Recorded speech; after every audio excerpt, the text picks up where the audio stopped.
And welcome, everybody. Welcome back to our new night Mondays. Another respect. Hope you all had a great week.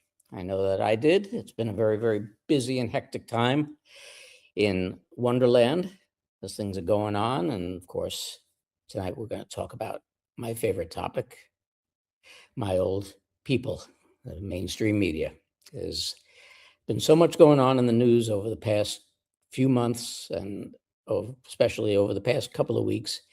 And yet the mainstream still seems to be doing what it always does and playing hippity hop to the candy store with each story. Nothing ever gets followed up, nothing ever gets finished, nothing ever gets completed. And now they're all hanging on with bated breath to find out where poor Savannah Guthrie's mother is. So it's just a terrible thing out there. But we've got a great show tonight and a great panel. So hope you'll all enjoy it as I bring on my guests. We've got the lovely and talented Joe Rosati and Scott Stone from Truth Stream, and good old Matt Geiger sitting there in the background. Get over here. Sitting there in the background with Verity Metals. How you all doing, ladies? Doing well. Good to see you guys. Really good to see you. Yeah, it's been too long. Absolutely. Much too long. Much too long. We've missed. We have such a great time, not just doing the shows, but getting the information out there and yet having a good time at the same time. I think that a lot of people who do this kind of tend to take themselves a little bit too seriously. And well, Lord knows we don't. We do a very serious show on Mondays called Mondays with Matt. And if you're listening to Mondays, we're going to have to get some scheduling coordination happening. I'll book it in my calendar. There you go. There you go. It's funny because Matt and I don't do anything seriously, I don't think. We just got back from staying in the woods in Sedona or Prescott. We just literally were in the middle of the woods for the weekend. It was great. Yeah, we're fresh. We're good. I don't want to know what you guys are doing out in the woods. Hunting with Jeffrey Epstein, yeah. Yes, keep yourself George Bush. Dick Cheney couldn't come, though. He couldn't make it. Thank God. It's rough when you have to wear the protective vest in the back. Yeah. That's never a good thing. Never That's a good political attire, isn't it? Well, it's about a 30-second head start, and then you can fire away. Exactly. How about old Jeff showing up in Tel Aviv? That was didn't surprise me a bit. I've been saying it forever. Yeah, he has. It's hilarious. Well, I think it's what Juan says, which is when you see these images, it's what they want you to see. In other words, it's imagery that is put out there so that everybody's seeing it. They want you to see that. And you know what? I had a friend. I showed Scott the text message. Greater my friend Matt is one of my childhood friends. He thought it was crazy. But here's what he wrote. This is amazing. Honestly, I'm following the shit out of the Epstein thing.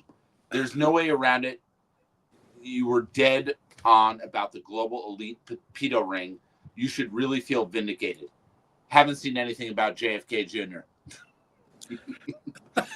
So they're following. It's the Matt. Coming. Love you, buddy. It's coming.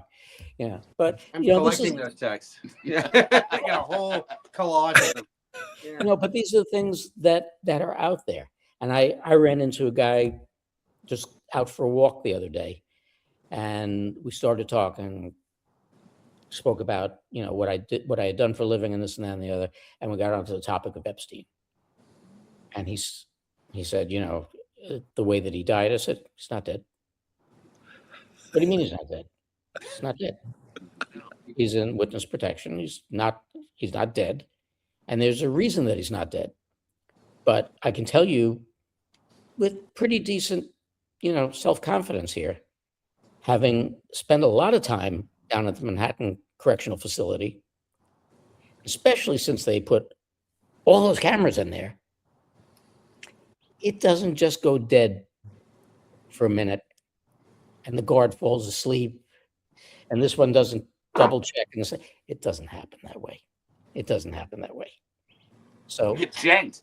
You get shanked. But isn't it obvious? And I would say for you don't kill the guy with the mother of all dead man switches. Like you know, so many elites would have gone down instantly had he actually died. It was transparent to me. I thought it was pretty obvious. But I really do love the photos of him with the long hair and the beard. I think I can't wait for his testimony. I thought it was Mark. I thought Mark dyed his hair and grew his hair up. Well, you know, he cut a deal. And here's the other thing. You had mentioned our America's favorite kidnap victim.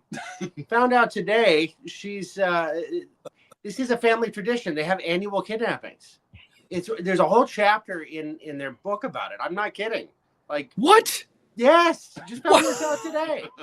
It's nuts. And then you got Erica Kirk, you know, with her pyrotechnics and, you know, all of her bullshit. I mean, it turns out she's part of the Epstein files as well.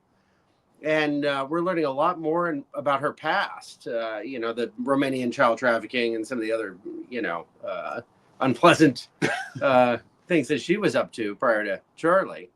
See, now I wasn't going to go as far back as that. Oh, if Charlie was a sharp guy, how did he not pick up on these things early on? I mean, well, first of all, that wasn't Charlie Kirk.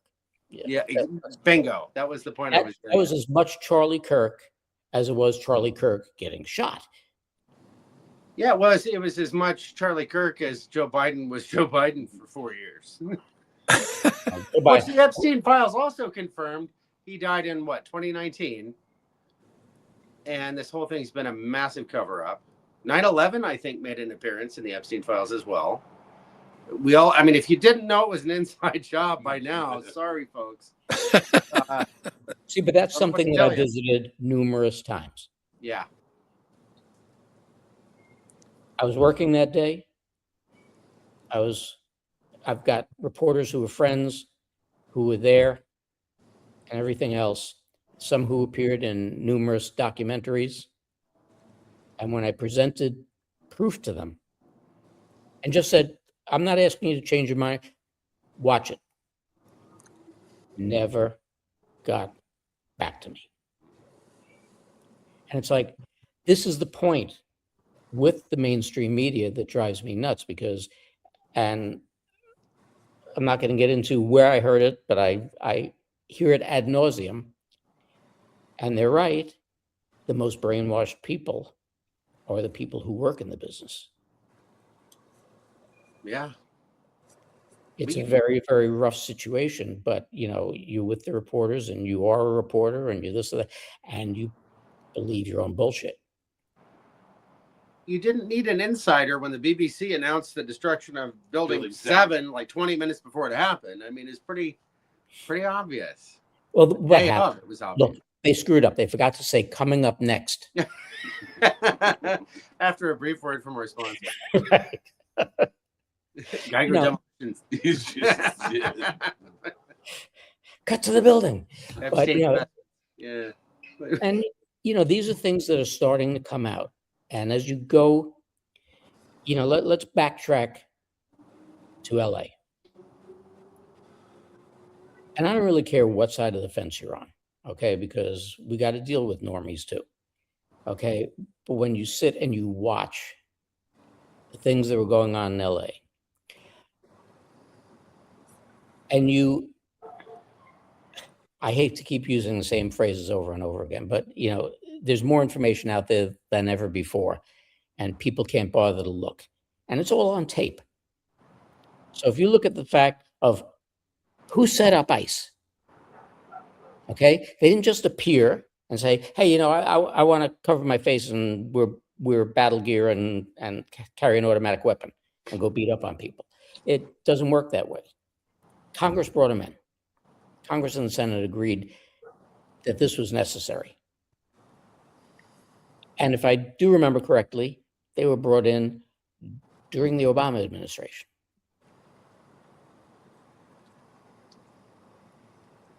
Where do people start to realize the partisan politics games being played? It can't, with most of this, it can't become more obvious. Where do they start to, you know, get the, as they pop their heads out of their asses and see what's really going on? Yeah, anybody. Well, how is this not obvious? I mean, Europe has been running the longest suicide attempt in history, right, with their economy and deindustrialization and, these Klaus Schwabian, ridiculous policies. This should have been obvious that there's another agenda at work. No one is that bad at making economic policy decisions. This was clearly planned. Thank God we had a Donald Trump to step in and say, no, we're not doing it here. But he walks into Davos and, he slaps something on the table and just says, look, and by the way, we're taking Greenland. I mean, we are alive in the most interesting time in human history. But people are missing it. I know. I said this to my daughter years ago when I first stepped into this. I said, just like in high school and college, you're sleeping through history. This is 1776 2.0, and people are missing it. And they're missing it because of stupidity. They're missing it because of their feelings, not because of reality. And I don't understand it. I fail to understand the reasoning behind it. Yeah, Matt, we haven't heard from you. What do you think about this? I think you guys are exactly right. I mean, it's unbelievable. I'm in the gold and silver business, so it's interesting because I've actually seen the awakening based on phone calls that I've had over the last almost 10 years. And I used to tell people, like, whatever it is, 5-10 years ago, I'd be like, hey, Junior's alive. We have a whole different, go read George magazines. I send out gifts, Mark. I send out George magazines to clients that do business with me. I send them out for fun. I can't tell you how many survival guides to the future that I've bought for $2,000 and that I've sent out to people that have done, pretty, obviously, if you do that, you get to do some pretty significant money. But I want to put this stuff in people's heads, and I want people to read them. I want people to really go through them and see the clues left in time. I'm a collector, right? At the end of the day, my heart, my interest, and Scott will tell you this because he's here. We're at my house, right? We got, the background here. I'm a collector. Like, I love this stuff. I have absolutely, how would you say? I've immersed myself in this stuff so heavily. He makes Rachel Rightside blush with his collection. Yeah, even Rachel Rightside is like, Christmas was she's great like, shit, for me. Matt. She's like, I got a survival guide, and let me tell you, Even I Rachel won't be doesn't- reading it if I'm not wearing gloves. yeah, but Scott got one for Christmas. We got to get you one, Joe, and you too, it's Mark. amazing. It's But amazing. I love it. I love the fact that we're taking this country back. It's so obvious. And I don't care about people that don't want to go people that go against the information and want to call Trump a pedophile. It's fine. It's all good. They're going to see in time. They're going to hang on they're going to fall on their own sword. And look, the truth's the truth, right? The facts are the facts, as the liberals would say. Facts, right? We get the facts. True facts. But I'm enjoying it, man. And knowing you guys, Scott, Joe, you too, Mark. I want to do whatever I can. That's why we're going to do a donation tonight to your charity, because I know you're working your ass off to help. And I'm the same mindset, man. I want to step in and I want to help in the right places. And that's kind of my mission. I'm good. We got a great business model going. I got the dream job. I get to talk to your viewers, to Joe and Scott's viewers. We're not talking about gold and silver. We're talking about Michelle Obama being a man. You know what I'm saying? This is the conversations we're having. So it's like, what am I doing? What am I doing? Working some office with some fucking idiots? No, we're talking to the best people. We're taking care of them. We're doing a good job. And no, it's just great, man. It's an honor. It's a privilege, and you can't. Arrogance is out of the cards. It's about being humble and doing a good job for people. Well, now we can roll. And I wore my New York Rangers hat for you Big tonight. Mike. Oh, you say we could roll Big Mike?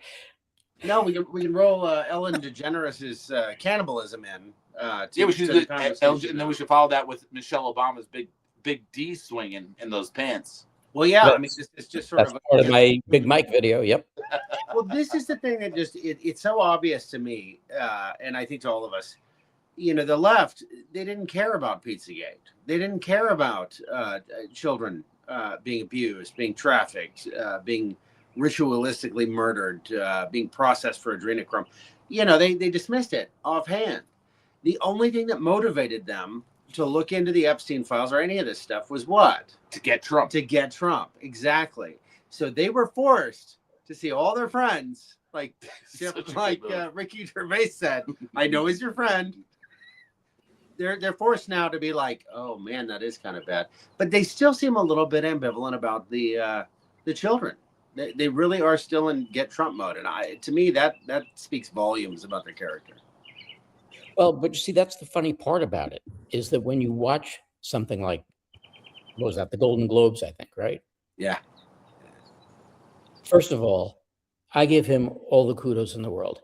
He's a funny guy to begin with, but I give him all the kudos in the world, because to get up,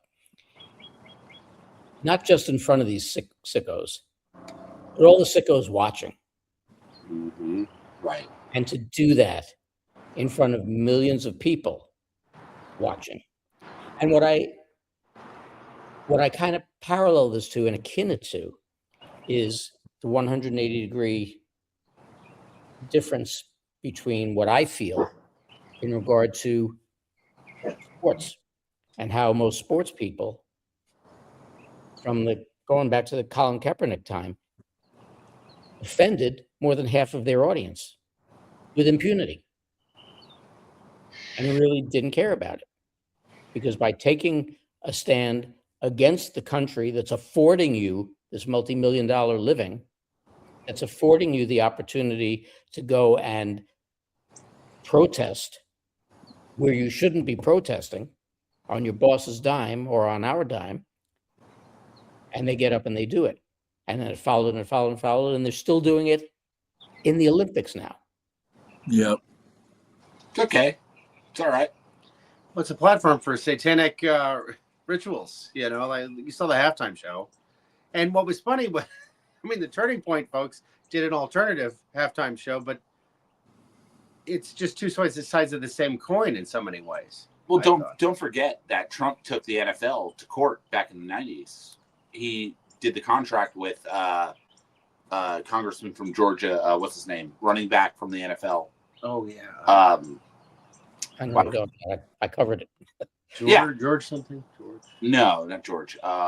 Anyway, Trump got the NFL. They've lost. Trump actually won. They won $1 in court, but he's got them in a lawsuit, which they're a monopoly. He took them to court back then. And these organizations, the MLB, NFL, right, you name it, these are all going to be dissolved. They're going to be. Was it Herschel Walker? Herschel Walker. Thank you, Joe. Yes. Thank you, CJ Kiger. That was actually a comment from that. Yeah, thank you, CJ. CJ Kiger or CJ Geiger? Well, how about Trump suing the IRS and winning? Trump just won a $10 billion lawsuit against the IRS. A sitting president sues the IRS and wins. Unbelievable. $10 billion. Are you not Are you not entertained? Are He's you also not entertained? He's also now going after that. What was it? Bad Bunny or whatever the hell his name was. Bad Bunny. Yeah. Bunny. Oh, he's going after everybody. He's going to get these networks. He's going to get. He's going after Michael Wolff, who did the book.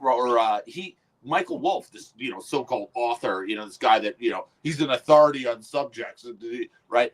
This guy is about to get sued out of existence. This guy was working with Epstein to write to talk on Trump. It's unbelievable. Like it is, guys. I'm enjoying the show. I'm living my best life. I'm living my best life. We just bought $500 worth of popcorn, actually. Well, here's an interesting question, kind of off the topic, but on the topic. And it's an opinion question. I don't like getting into opinions, but it's an opinion question. What do you think is the possibility or the probability that Jeffrey Epstein was actually one of the good guys and playing the role that he had to play? Look, let's face it, CIA goes in and does all these horrific things in order to keep their cover and do things, that he was playing the part to nail all of these people, and you had to be an insider to do it. Interesting thought. Do you want to go? No, go ahead. Interesting thought. I've thought about that. First off, if he is on the wrong side, and he is the piece of shit that he is, or that we're led to believe. We got quail over here or something. Could be. I also would be very careful not to let a bad guy get off without facing up to his consequences. Interesting thought. What, did they swap Ghislaine out? Because they did. That's some Iranian lesbian they put in place of Ghislaine. Like, I was gone for a couple of days. I thought it was him. I'm not that odd. No. I'm kidding. No, but it's like the whole Ghislaine thing. She spent 4 hours with a Trump attorney. Then they move her to some very minimum security facility where they're known for their yoga. And great yoga at this place. Scott apparently. loves yoga. Yeah. I mean, I kind of wonder the way this has gone down, if their incarceration, in quotes, wasn't a protective measure because their testimony has been so valuable. Because, listen to Mel K. She goes on and on. She's been doing it for years. She's like the authority on the Epstein boomerang, I think. She does phenomenal work. And she said the Epstein boomerang will take them all down. Like, this is the key piece to all of this. And I've been nodding my head and smiling the whole time because I think she's right. And where are we? The weird thing is how people are responding to it. It's, like I said before, they're really more interested in picking a side than they are learning how the world is really run. These really are vampiric, pedophiles, probably lizards. We don't know for sure, but it just gets more outrageous every day. The evidence is right in front of people, and the outrage about it is shockingly minimal. I think people are coming around, though. I think people are coming around right now. I think people, like that message I read earlier from one of my absolute best friends growing up.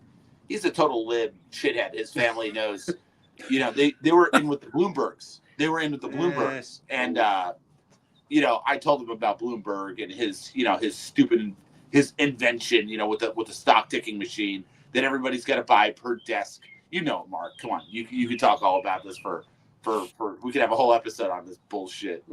Hey, Bloomberg was one of the politicians I never had to look up to. Yeah. So.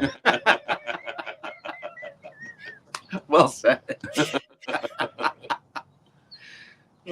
Even Rudy I had to look up to, but Mike I did not. So, but Joe, you have been unusually quiet. Don't you have anything to comment on about this stuff? Well, I'm kind of just taking it all in. I've been watching the comments. First of all, if Epstein was, a good guy, first of all, I guess I am surprised I hadn't heard that from Charlie Freak, because he's, as Scott and I have, our minds have been blown on Charlie Freak talking about how Tom Hanks and a lot of these elites are actually, good guys, and it's really hard to wrap our heads around. And then you have, Sapioplex and JF and on and bird language and nothing would surprise me anymore. We don't really know. It would be really interesting if Epstein, if all these emails that were coming from Jeff Vacation or what have you, was he writing those? Was it someone else writing them? It's really, really dark from what I've seen so far. So I don't know. Like I said, nothing would put it past me, but there was something that came up in the chat and it said, I'll read it to you guys. It's something about Anderson Cooper is, I think, stepping down. Let me just see if I can find this actual quote here, but nothing is surprising me anymore. Have you guys heard anything about Anderson Cooper? Oh, Anderson, he's retiring. Google. I don't know how you step down from that low of a position. Well, I thought that you had just misread it because I could see Anderson Cooper bending down, but not stepping down. No. Okay, so Google has Anderson Cooper set to exit CBS News 60 Minutes. Interesting. So they're saying everything's regards 60 Minutes. He's exiting a lot of things, I think, probably. But does that mean he's leaving his newscasting position? Well, has it even been him? If he's really a part of all this and the Gloria Vanderbilt story and all that, it's just going to be amazing if they ever allow some of these behind the scenes stories to come out. Could you imagine it's you, me, Scott and I, Matt and Mark, and then we have the guy in the mask that was playing Biden, and then the guy in the mask playing, Anderson Cooper. I mean, what a show those are going to be. I mean, I don't know. That's what I'm looking forward to at this point, to really know some of these inner workings going on behind the scenes, because I don't know. It's pretty mind blowing what they've done. I mean, the plan is working remarkably. That's what I have to say. I really am enjoying the show.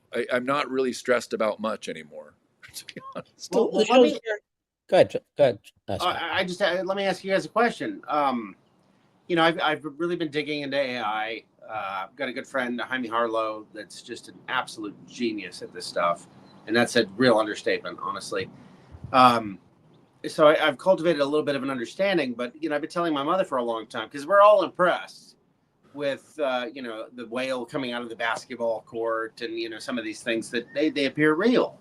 Well, DARPA, or the U.S. military, usually has technology that's at least 15 to 20 years ahead. I think I think that span is grossly been exaggerated or it's a much larger span now, hundreds of years probably. So most of what we see is it's on a screen, right? Whether it's one of these or it's your TV or whatever. We derive our sense of reality from a presentation on an electronic device. How often do you see this stuff live? Not very often. Right. And then when you do see it live, you see things like, I don't know, a holographic imager behind Charlie Kirk, or, Joe Biden suddenly being 7 feet tall, or falling off his bike with 40-year-old legs. Come on. And I think those are quite intentional. I think they really are. Oh, yeah. What if the lion's share of information that we've received, that we're cultivating a sense of reality from, is entirely curated? Entirely. What if? We know a lot of it's curated, right? Well, look, let's go back to what you started to talk about, 9/11. My career was as an engineer. My mind, that was my cognitive dissonance with this.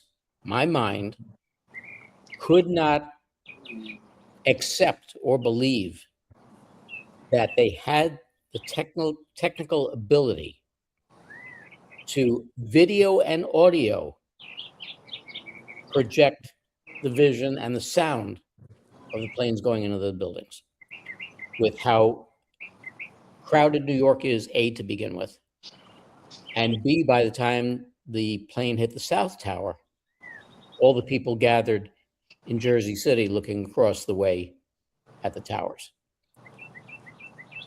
I could see a lot of things, a lot of ways that things could be done, but Project Bluebeam to me did not make any sense. Dogs. I was going to say, you just eat your arm, or what was that? Jeez. So that was my cognitive dissonance there. And, accepting the fact, because I saw a different video than what people see now with the planes going through the building. It didn't happen. But my way of thinking was, if you've got a plane that weighs X amount of tons and they throttle up to 550 miles per hour, I don't care how solid the structure is, it's going to go into the structure. It's going to lose the wings and the tail section. But to me, logically, it made sense until I heard architects saying there just was no way in hell. And then you saw after 9/11 how many bird strikes you had.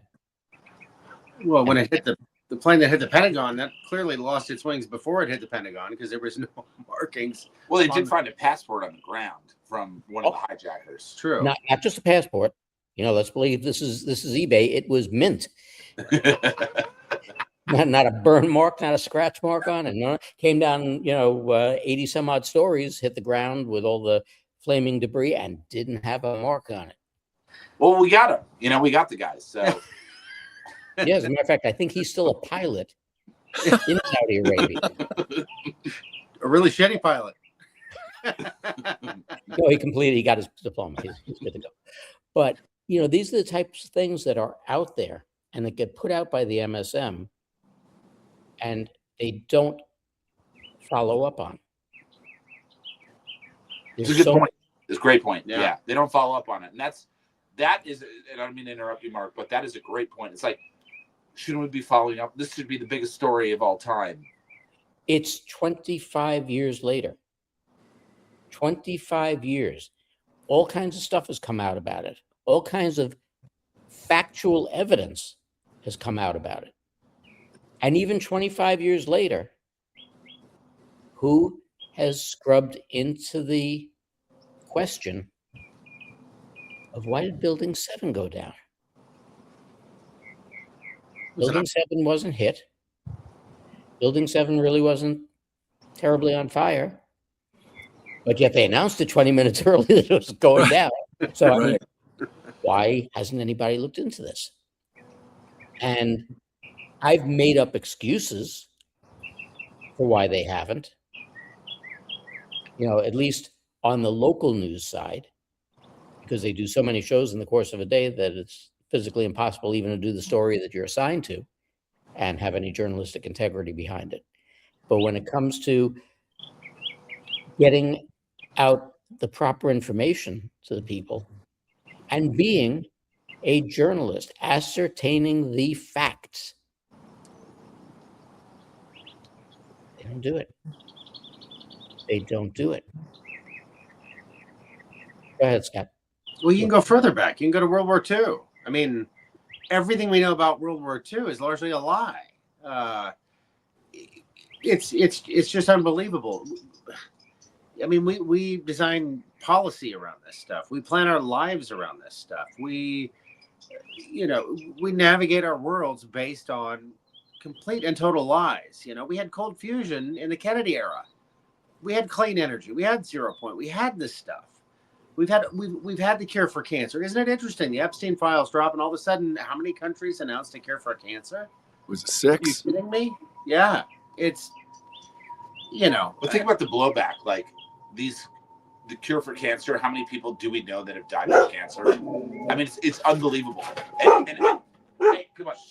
It's going to serve as the method of outrage from the general public. That's going to demand that Trump go ahead and start to execute these people. Let's bring back public executions. This audience knows it. That's where this is headed. And you know what? That's what's going to happen. Well, as it goes, and I've said this a whole bunch of times on the air, I would not still be working and be out on the street with that marked van Here, when the people of New York find out the truth about who took those buildings down. sick. I mean, think about it. yeah. And think of all of these poor kids who got sent over to Afghanistan and Iraq and everything else for no good reason, for the lies. Think about the intrusions into our lives created by the Patriot Act right after 9/11. All of these things. What about? No, I was just thinking about Anderson Cooper's brother, Kathy Griffin, and holding up the severed head. Like how much theater are we talking about here? And what kind of societal crisis are we going to see? What kind of and I think this younger generation is really picking up on this stuff. They haven't really believed the lies. They've kind of grown up with the idea that it's all lies. If you talk to these young kids, they're pretty astute with some of this stuff. But the cult of celebrity, the cult of personality, around all of this stuff has kind of ruled the public space. Look at these award shows. Mark, did you see the footage of Sarah Jessica Parker freaking out in Brazil? No. Everybody's on the run. All these people are on the run. Oh yeah. I haven't seen that either. Maybe I'll look it up. Freaking out. She knows. She's a witch. She's one of the witches, right? And Looks like one. she says, "Oh, they're coming here tonight," Yeah. and she's just freaking out, like it's over. And we're gonna go through. Saul Alinsky loves to talk about mocking and ridiculing, right? We're gonna use those tactics on it. We're gonna mock them. We're gonna run them through the mud. We're going to run these people through the mud. And let me tell you something. That's where suicide weekend, what the 17th letter of the alphabet used to talk about. These people don't want to experience. They're going to just off themselves. They know it's coming to them. Suicide weekend. Suicide weekend. Yeah. I think most of them already have. Oh yeah, I'm sure it's already happening. We're just going to find out about it later. Well, look, these are some of the obvious things that are out in front of people. Okay, I'm sorry. If there's one thing that I don't like about the passage of time, is your skin does not get tighter. Okay, it gets looser. It's just You look great. Yeah, it's a natural thing. And you look at Chuck Schumer, you look at Joe Biden, you look at Nancy Pelosi, all these people, even Joan Rivers wasn't pulled back that. And people look at this and don't even give it a second thought. But if you block YouTube or you block Instagram or one of those, they go crazy. These are the things that have become important to our society. And that's why our society and the way that we're all living is so screwed up. And they still, even with alternative media and all the stuff that we've put out and everybody has put out, people are still in an MSM mindset. What was it the great Kamala Harris had to say about the passage of time? Remember that word salad that she kept repeating? The great. There have been so many. Was it a sober one or a drunken one? Oh God! Has there ever been a sober one? That's like asking Nancy Pelosi what she wants for breakfast. Oh God! Oh God! You know it's a liquid diet. Yeah. Another politician I never had to look up to. So, you might have had to hold her hair back for her though a couple times. Oh yeah. I think that if you held her hair back for her, you'd be just holding the hair. The old phrase they used to use, the best parts of her used to hang over the chair at night. So very, very sick. Very sick. I looked up the Sarah Jessica Parker. It's only like 4 or 5 seconds, and it's her freaking out in Brazil. But I sent Mark. I don't know if Mark, you want to share this, but there's a gentleman who dug through the files and he wishes that he didn't. It's really powerful. It's only a minute. I sent it in the chat to you. It's an X post, but it was played on. I saw it before I saw it on And We Know, but it's really powerful because I think this guy might have been a real normie before he saw this, and because a lot of these people they're hearing about it, they want to dig, they start digging, and then talk about an aha moment. They're like Scott talks about. They're getting they're not getting the red pill. They're getting the suppository. Ooh, making my day. Yeah. Share screen. So take a look. This is pretty powerful. I got it over there. What's it called? Concerned Citizen. I think so. Let's see what the. Right. Yeah, it's under the Bill Gates is a psycho, I guess is the I'm not sure what. That must be the channel. Yeah, Concerned Citizen. That's the one. This focus.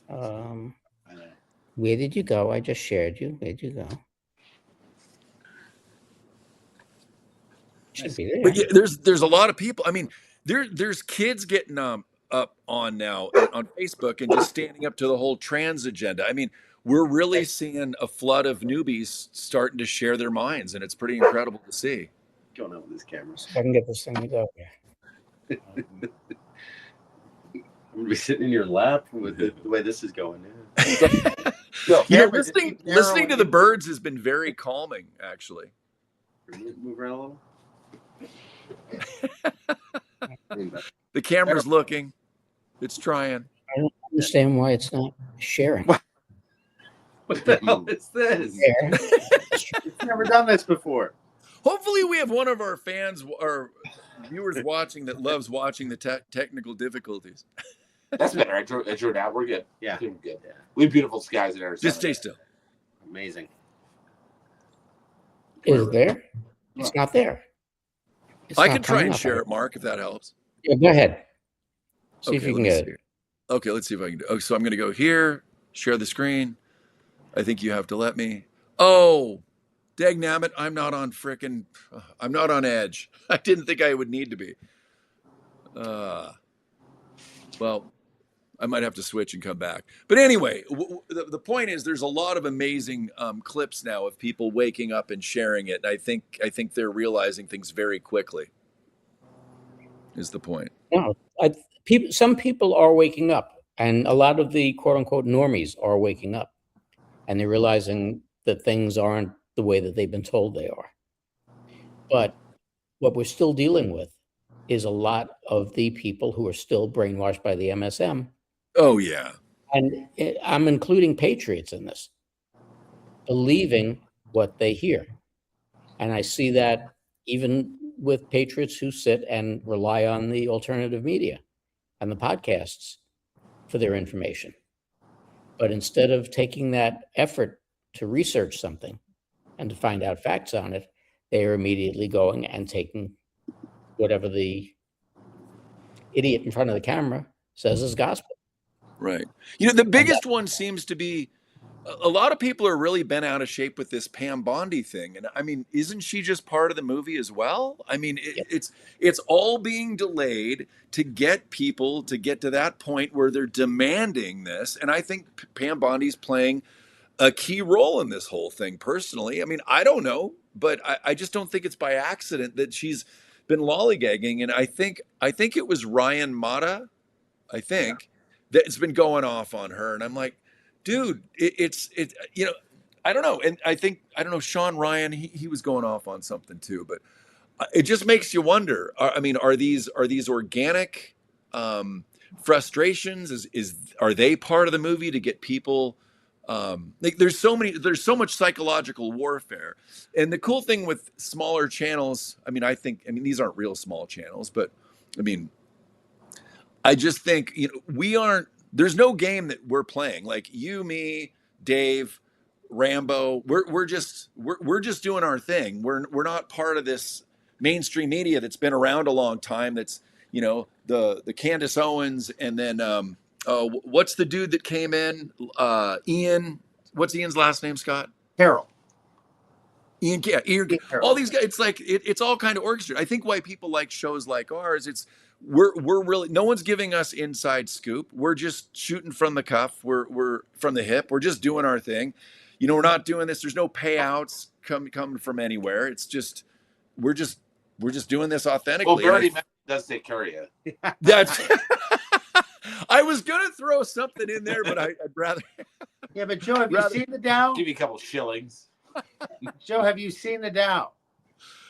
Well, I've heard about it a little bit lately. Inflammatory, shitty things she could have said, you know, and I was thinking, well, this is fury coming from all the right places, probably. Now, I don't really care for Pam Bondi, but you got to wonder if that was just more bait.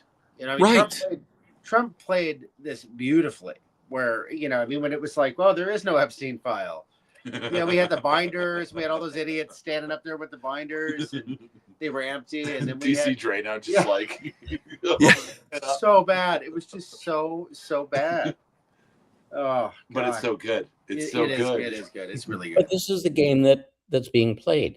You know, my opinion is from 2011, 2012 through the end of 2020. Things were being done. The war was being fought and ended. From 2020 to now, you're seeing the playback of the movie. Yeah.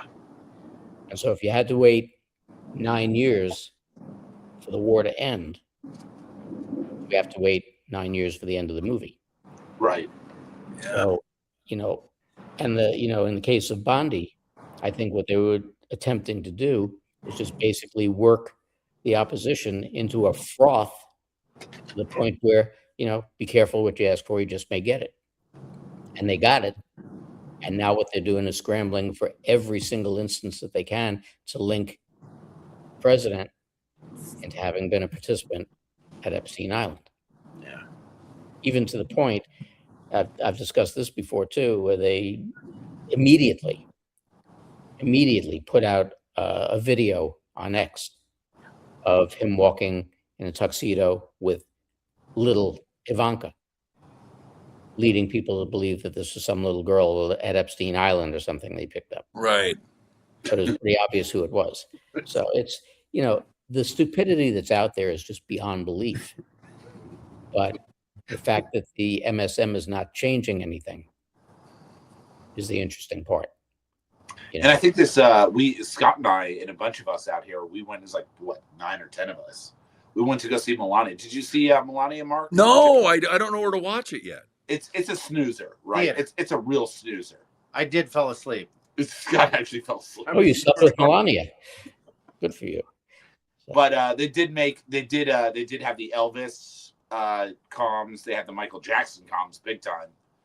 And it was filmed during Trump's presidency. So in other words, he came out from his speech on Inauguration Day, and there was the cameras rolling. So he knew, right? That this, he's telling you this is a movie.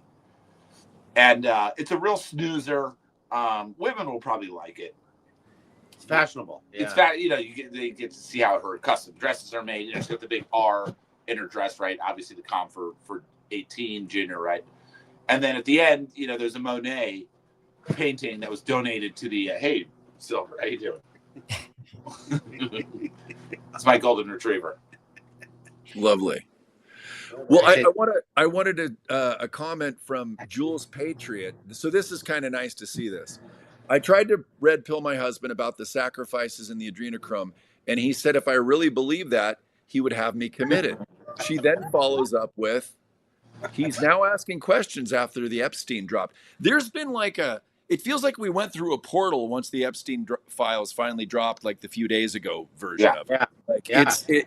It's changed everything. I mean, I found myself still in shock because it's wow, it's really, I mean, it's very, very validating that it's happened. It's it's slow. Then 2026, it's just been from a fire hose. But back onto the crux of the main topic. Yes.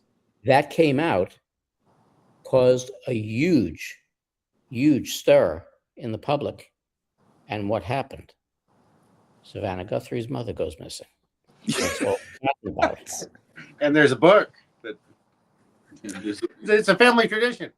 Yeah, it's crazy. So, but this is a thing that the MSM has had a huge, huge, huge time doing, where a story is big. I discussed this, I forget if I did it on the air or just talking to somebody. It was within the past week or so. The story of Chandra Levy with Senator or Congressman Gary Condit. And she was killed, and they couldn't figure out who did it, and they were thinking that it was Condit that did it, and back and forth and back and forth. And then the next thing you knew, that story disappeared because of two stories that kind of followed. One was there was I don't remember the kid's last name. He was an alleged 11-year-old pitching in the Little League World Series, and they found out that he wasn't. That he was actually 15 or 16 years old from the Dominican Republic. This is in New York, yeah, in the Bronx, yeah. So that Oldman, wasn't it? Yeah. Go ahead, Marty. So that steered the narrative in a different direction, and then 9/11 happened. And I always considered Gary Condit to be the luckiest man on the face of the earth because that whole thing just disappeared. Yeah, I remember that. And it's all because of the fact that the media just drops it, doesn't follow up on it, and leaves the people just to forget about it. Right. But what about the Savannah Guthrie where she's questioning Trump and saying, what about QAnon and the psychopaths? That clip alone is gold. And then when people start looking into her story, they're going to find that. And I just think it's another beautiful piece of the puzzle, whether it's a white hat move or a distraction or whatever it is. Now that clip can even get more viral and get more people to go, oh, she was the one asking. So it could have been to draw attention to her for her previous questions as well. Well, Savannah Guthrie is also mentioned in the Q drops. Oh, yeah. And I think that she has a lot to do with the election tampering and the Oh, yeah. hurting of the 2020 election. And again, I'm doing it more, I think, than I've done in the 2 years I've been doing this. My opinion is her mother's in witness protection. 100%. Her mom's not missing. Forget my bar. She's fine. Yeah. Turning state's evidence against her daughter. Yeah. You know, I really think that that's what it is. Oh, Yeah. I like that theory. That is what it is. That's what it is. That makes a lot of sense. Yeah. And now you have to seem into the media, so you go after all these fuckers, right? Pardon my language. You go after all these people now. And she was the semen, and you're exactly right, Joe. That interview, about her being, confronting Trump about QAnon, and Trump had her back, by the way. Trump's just like, is that a bad thing? Yeah, it was so well played. He just played it perfectly. But now these people, they made their bed, and now they got to go to sleep in it. So enjoy. Exactly. So you've got, again, all of these stories, like I said at the beginning, that are not being followed. It's the flavor of the day. It's the flavor of the week. If it bleeds, it leads. Right. And let's go back to where we started from. Start out with LA. Okay, because LA was, I don't know which was more so the case, either LA or Minnesota, as far as being George Floyd 2.0. Everything that went on with the George Floyd case wasn't only a psyop, it was a joke, the way that it was handled. And again, the information was out there because all people had to do was, I don't think it took more than a week before they released uncut the police body cam video. Now, is it a lot to look through? Yeah. You want to get the true information as a quote unquote journalist? Look at the police body cam video. And I've said this on the air a number of times too, when we get into stuff like this. When I go back to the Eric Garner case in Staten Island, New York, when the cop got accused and found guilty of using an illegal chokehold and killing the man. That they're taught in police training, right? Yeah. But when you look at the video, and again, this is journalism 101. There were all kinds of angles of that video.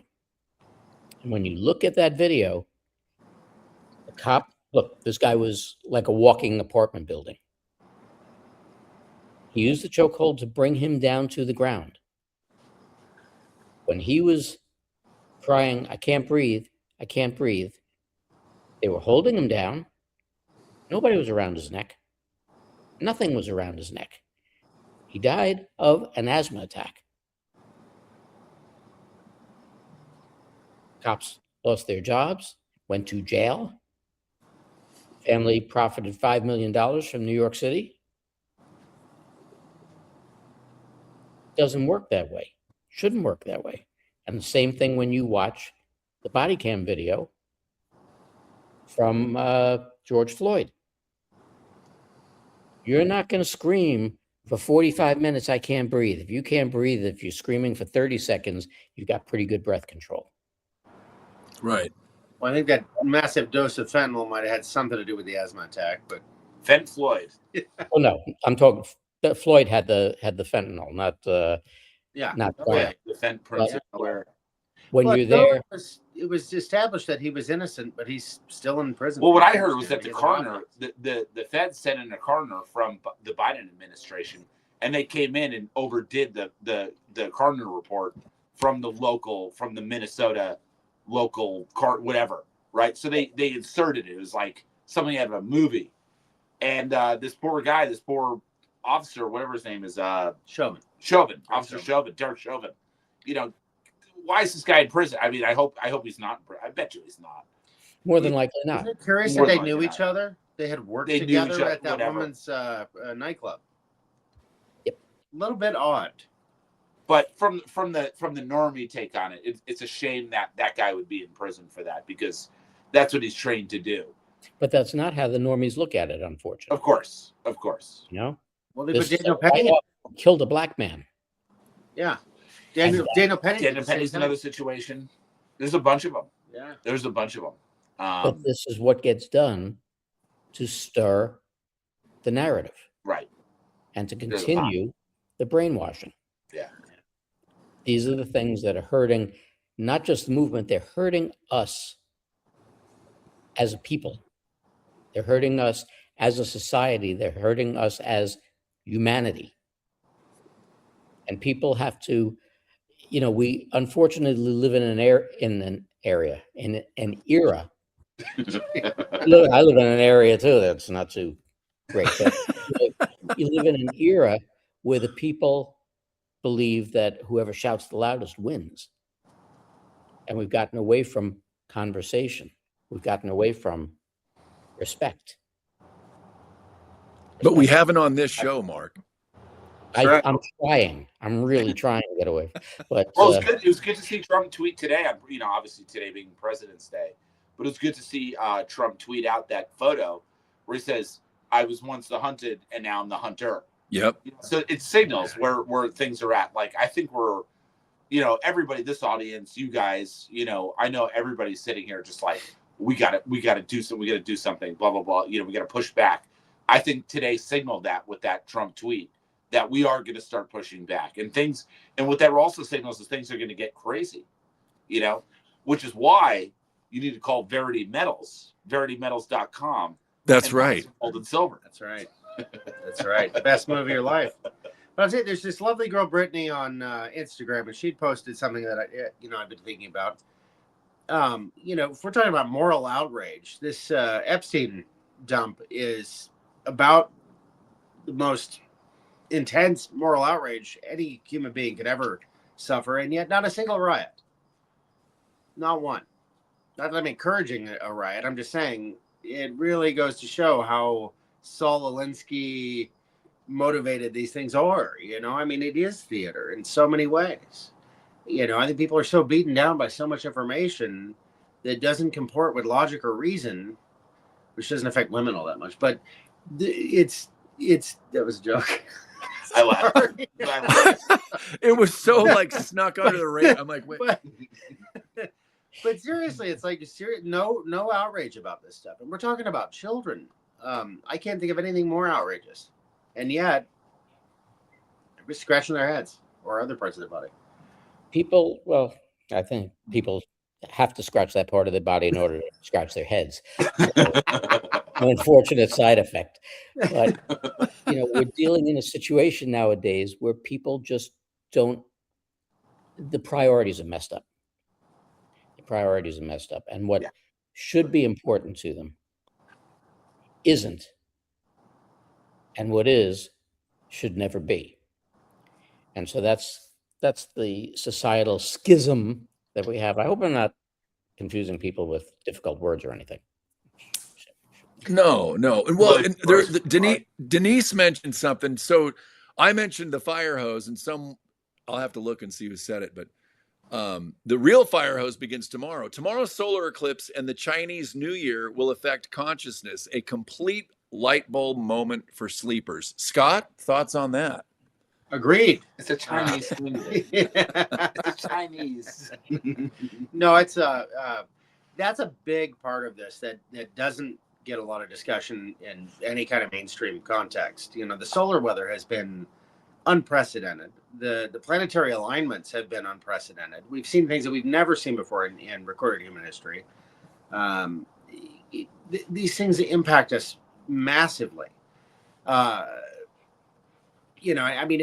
you're mindful of it and you're watching it, you really do see it. It's like, I don't know, predicting the weather, except that it actually works. We're real poised for another Carrington event. Imagine what would happen if we had an EMP at this point. Maybe the 10 Days of Darkness is an EMP. Maybe it's a Carrington event. Maybe it's something along those lines. Who knows? The reason I don't believe that to be, the one simple reason that I don't believe that to be, again, engineering mind. If you use an EMP, everything that's electrically or electronically operated gets fried, goes down. If you don't have the 100% backup for all of those systems, everything's down. Mm-hmm. Or unless you happen to have been smart enough to know that it was coming and have shut off everything prior to it going off, then you're safe. But if that goes down, that would Stone Age the planet, essentially, because there isn't a cell phone that would work, there isn't a computer that would work, there isn't a TV that would work. All electronics would be fried. So that somebody brought that up a long time ago, and I really doubted it then, and I doubt that now. That's a dangerous solution. Yeah, well, I mean, I wouldn't think that it would be intentionally deployed. I think it would have everything to do with solar weather. But and I'm thinking about Looking Glass, and maybe we're seeing this. Maybe it would be just an interruption. We don't really know a lot about these things, but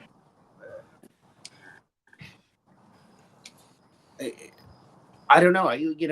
Reagan used to talk about a unity event in the form of an alien invasion, and how it would unify everyone because we'd have a common enemy, kind of a thing. I think is the context in which he stated it. But see, but you just brought up an interesting use of words to think about, because who says it would be an enemy? Right. And this is our thought process. Yeah. Immediately, if an alien came in, and we're not talking, Jose slipping over the border, we're talking about, Spock coming down and going, live long and prosper. It's who says it's a bad thing? And it's one of those situations where, again, our thought processes, because of how we've been brainwashed, because of what the media has done to exacerbate that brainwashing, we think in a pattern that is inherently negative. And sometimes you have people, and I'm one of them. I'm guilty of this. I can ask my wife. People react before they think. An EMP event to me seems plausible. Why? Because they blame it on something like a solar flare, right? And then they could bring in the issue of climate change, where, hey, climate change is going to destroy the world. Put people in that. See, their whole game is putting people in a state of fear, right? That's the brainwashing mechanism. So if you could put people in a state of fear, even if it's like the average conservative, the Fox News watcher, who completely supports Trump, it would put them in a state of fear, and they'd be like, oh yeah, well, we probably have to solve this climate change thing because our entire electricity just went out. So it would seem to me that an EMP is probably the most likely thing of all for the 12 Days of Darkness.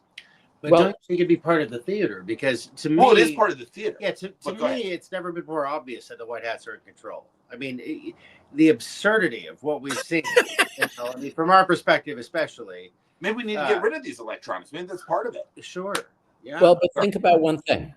And I go back to what I said in regard to EMPs.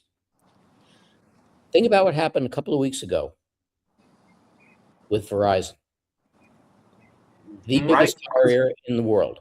My phone went down. My foreshadowing. Yeah. Foreshadowing, right? And think about what happened, what was it, a year and a half ago in the Middle East, with systems and the electrical grid and everything else going down. Everything is digital. Digital is a series of zeros and ones. Digital with Starlink or whatever is controlled by the flip of a switch. Everything is zoned. So if, your local power company has a line down and they need to fix it, kill zone 12. Boom, done. Everybody in the area has no power. They fix it. Okay, we're good. Boom, bring back up zone 12. It's as simple as that without employing an EMP. That fries everything. It's absurd, Mark, is our United States power grid has 9 targets. 9. That's it. There's no redundancy beyond that. If those 9 targets get hit, our grid is down.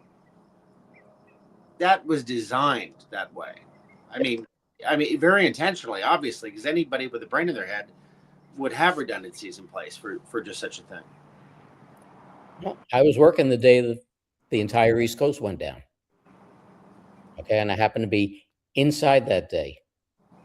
I was supervising the edit floor in a room with no windows, and everything went black.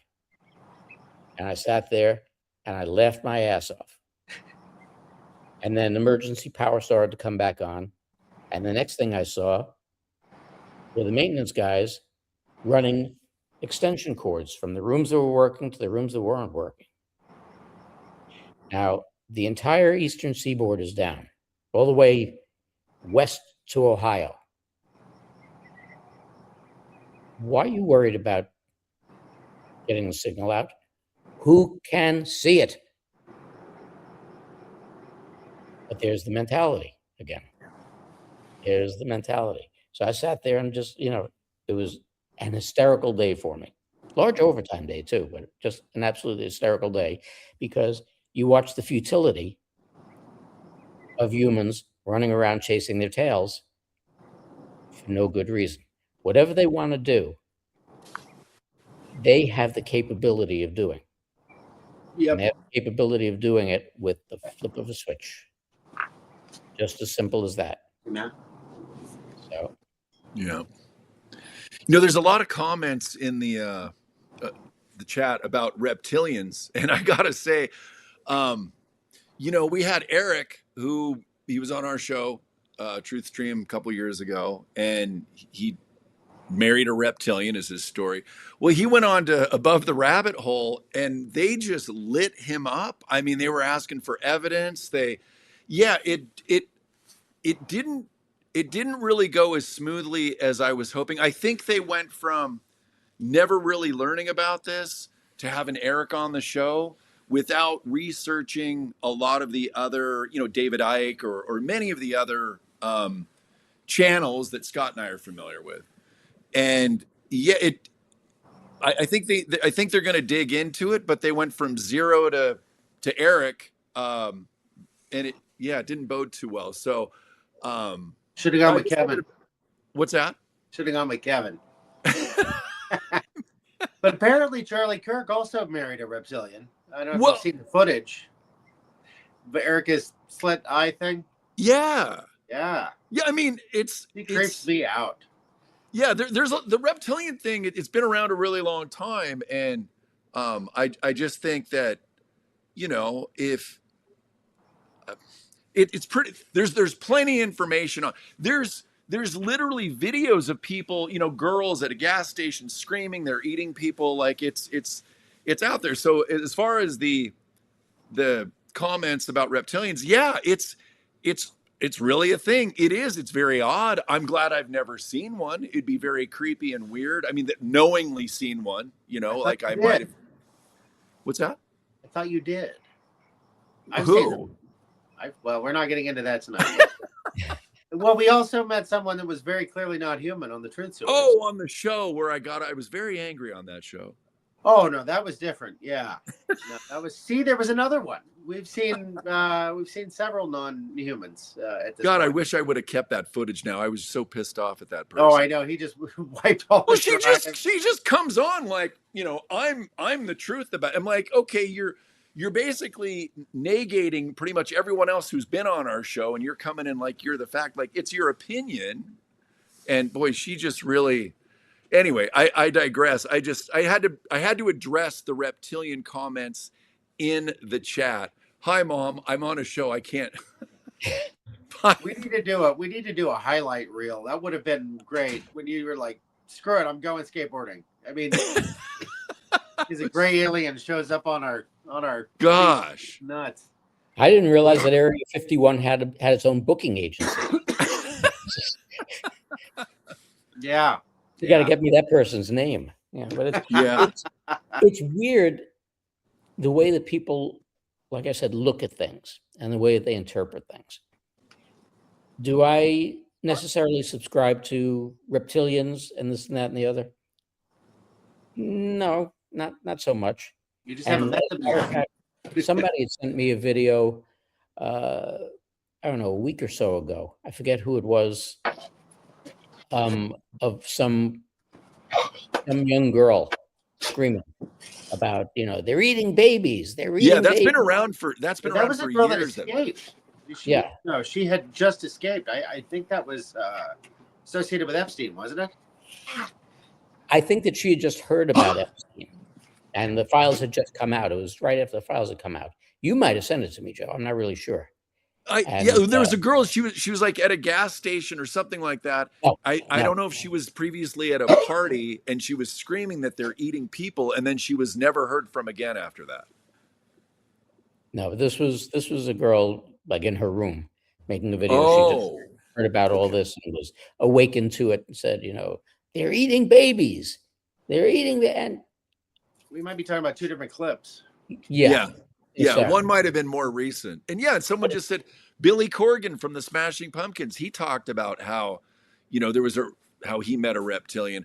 But at the same time, there's plenty of lyrics in his songs, and in the videos is the Masonic. So I don't, who's even who anymore? But it's not boring. No. And Scott, there's the close up. I know. This camera's doing its own thing tonight. Look at this. It's crazy. It's over there. This reminds me of when we first got the robotic cameras in. I'm going to go over here. Yes. And one of the anchors who hated them used to do was very, very slowly move their chairs out of frame. There we go. Never done this before. They just very, very slowly go like this. Oh, gosh, doing it again. It's almost like that scene where it's the Robert. There we go. It's the Robert Redford meme, Scott, where it zooms in really close, and then he's doing the. Yeah, Jeremiah Johnson. That's right. That's it, right there. No, it's Chihuahua. Mark, it's my Chihuahua. You have 3 dogs? I got 3 dogs, yeah. Wow. 3-dog night. 2 cats. That should bring joy to the world. Yeah, they're good. Yes. They're good boys. And he has a pool. It's an awesome house. Matt, I got to say, I do love your house, man. Thank you. It's awesome down there. Yeah, I do too. We live on the water in the middle of the desert. I was going to say, where you are, you have to have a pool. Oh, no, we have a pool, but this over here is actually a river. Oh, really? I have a boat dock right here, so we could go hop on a boat and go drive around the neighborhood. Nice. Kind of fun. Yeah. It's like the Venice of Arizona. The Venice of Arizona. I told him he should get a gondola. Wear the hats and just, go around the neighborhood singing. That might scare people. You never know. I have a question for Mark. Mark, what's cool is Matt is now starting to get texts from his friends, childhood friends, it sounds like. Marin, who we just had on the show, we just did a show with, is her Instagram's blowing up. I'm getting some messages, not a whole lot yet, but just maybe more interest in some of my posts, I suppose. But Mark, you've been in this a long time. What are you seeing from your perspective of friends who have watched you go from being in the industry or into now you're at the forefront of this movement? What are you seeing with people reaching out to you? Anything yet? It kind of varies. I'm seeing Okay. more from people, friends of mine that I know, who are starting to wake up than I am at all from former colleagues who are friends. Okay. I don't even discuss.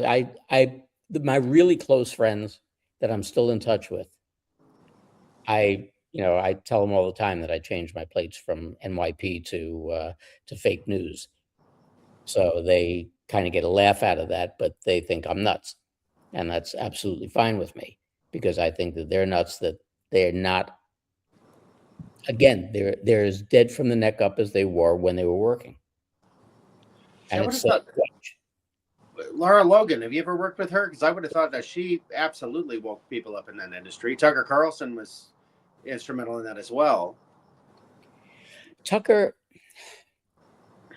look, I know Tucker's very popular, and I don't like to put somebody like Tucker Carlson down, but I said it before, Tucker Carlson and Sean Hannity invented what I consider to be the bully pulpit. Actually, what's his face did it before them? Bill O'Reilly. Bill O'Reilly, yeah. Is the bully pulpit, where you ask a person a question, and then you interrupt them in the middle of their answer because they're not answering it the way that you want to hear it. Sounds like Alex Jones. Yeah, it's that same type of mentality, and that's not journalism. It's not respectful, number one, and it's not journalism, number two, because what you're getting is you're steering the answer. Right. That's not what you're supposed to be doing. But with a lot of people that I've worked with, I did have Lara on the show, and that was a great interview, and she's really very good.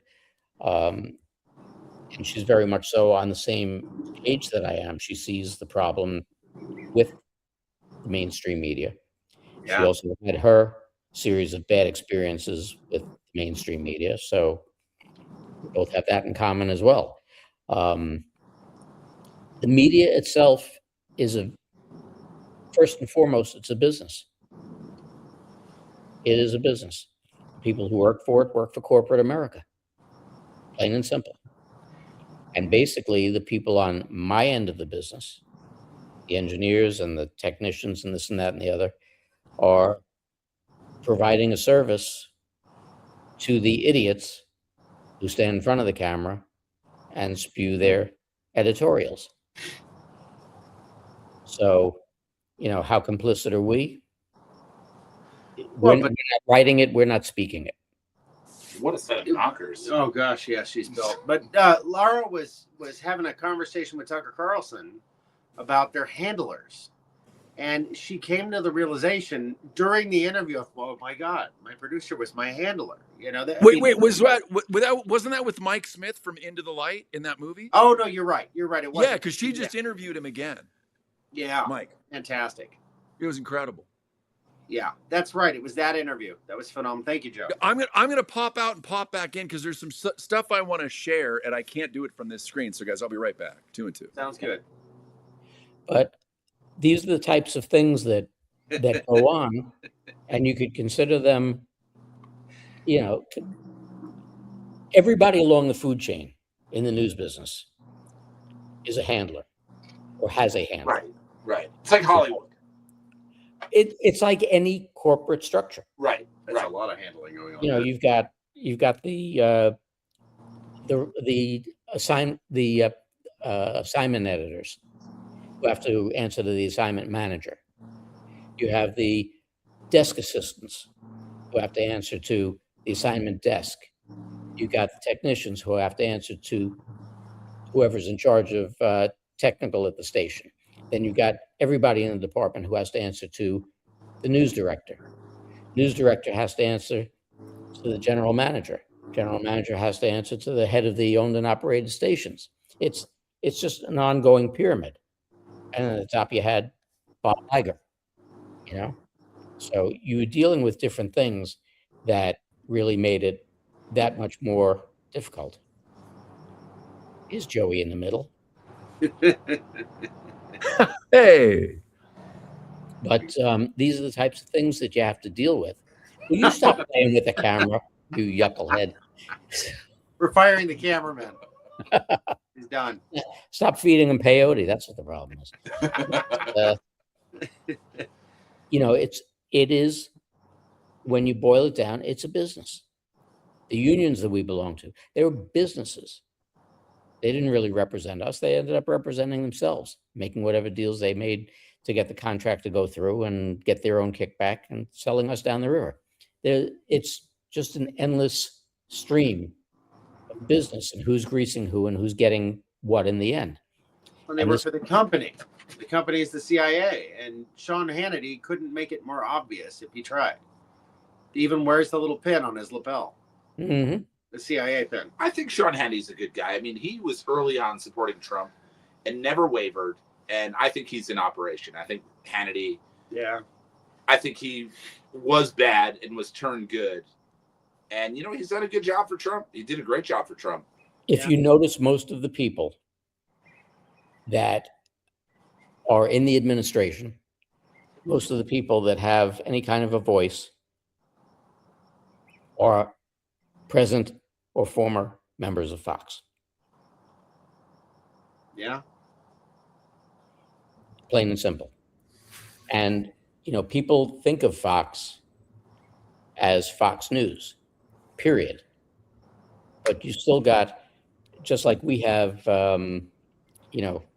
ABC World News at night and all the other programs that are network programs, most of the stuff stems from the local stations.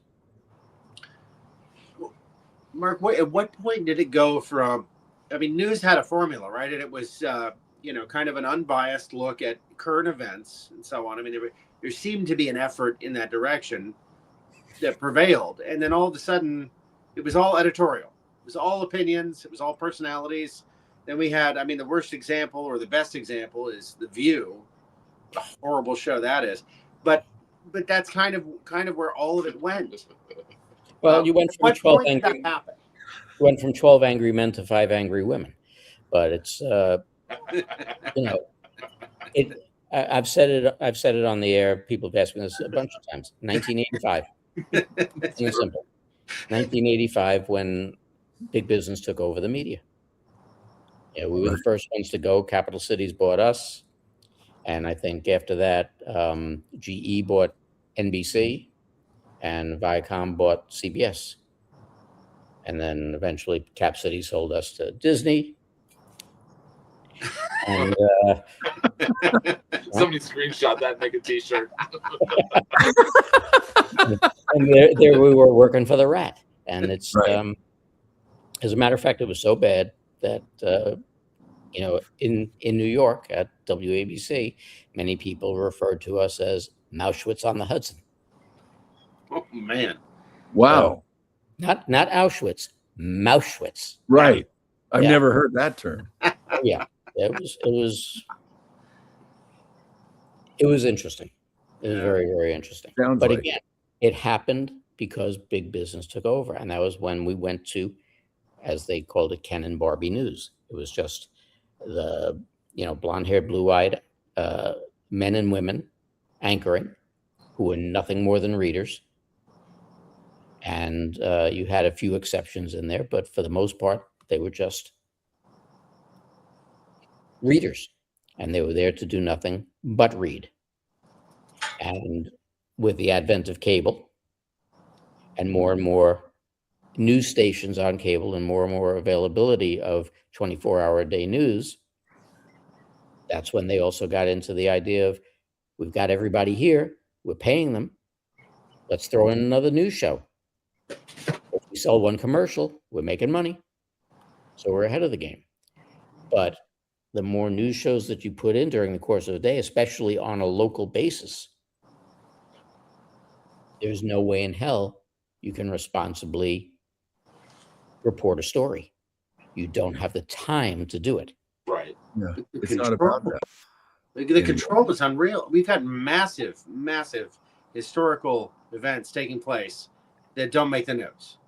What was it? Kim Jong-un just made Zionism illegal in North Korea, I think. That's massive. Putin's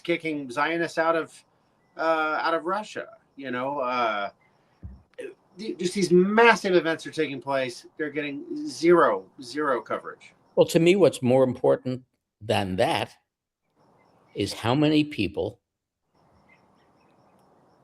don't know what Zionism means. Yeah. How many Jews Don't know. call themselves Zionists and have no idea what that actually implies? Correct. Good point. And that's amazing. And this is, again, it goes back to education and the fact that we've got all of this information at our fingertips and people don't bother to use it. Yep.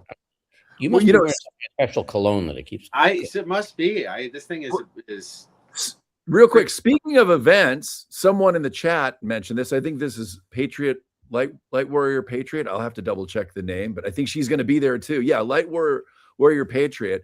Guys, we are going to be in New York the last weekend of April, and I'm going to pull up the share screen here.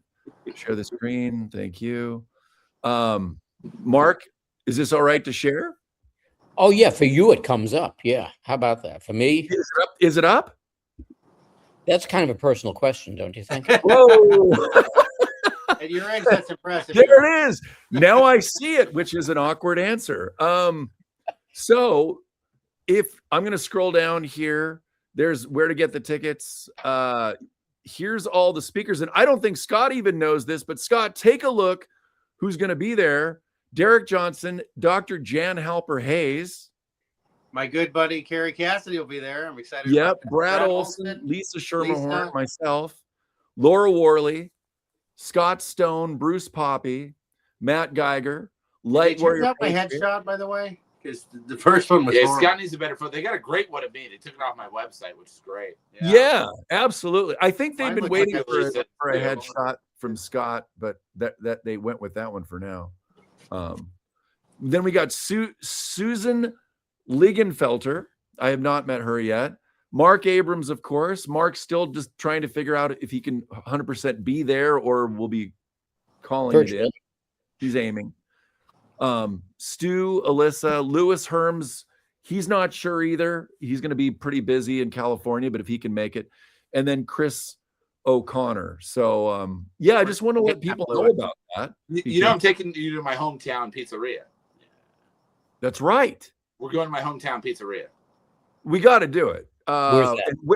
And it's going to be, the venue is at the New York Elks Lodge, 57 Hempstead Avenue in Lynbrook, New York, ladies and gentlemen. So I just want to let you guys know that. The website is theawakeningsummit.org. So, I just wanted to share that with people. And for all of you who are not New Yorkers or are in the New York area, especially, great part about this event is it's in the part of Long Island that's pretty easy to get to. Nice. So, normally getting to and from Long Island is a painstaking process. This is really easy to get to. So, and the early bird tickets are until March 1st. So thank you, Light Warrior Patriot, for mentioning that in the chat, because I told Elisa that we would be sharing this on our shows, and what a better show to share that information with than the people that are actually going to be there in one form or another. Where is your favorite pizzeria? Carlo's Pizzeria on Main Street in Port Washington, New York. That's on the other side. I mean, it's North Shore. Yeah, but this is a South Shore. We're gonna have a rental car, so we'll about 35 minutes in Lynbrook. It's worth it. We got to do it. Yeah, so we have to do it because it's not a choice. We're just gonna get a plain cheese slice, just a plain cheese. Oh yeah, it's the best. Not just one. I'm a Brooklyn boy. That's debatable. There's so many good places. We'll go to your favorite place, Mark, and then we'll do a taste test. Well, you got what is it? Is it Salvador's? They were actually rated by that guy from Portnoy, Dave Portnoy. What a jerk. They were rated by Dave Portnoy, which who cares? But I do like what he's doing, which, hey, if you could bring a pizzeria some business, that's great. True. And I'm all for that. I don't care about Portnoy's views. He was against Roger Goodell of the NFL. So, in all fairness to Dave Portnoy, keep up the good work, but he is kind of a douchebag.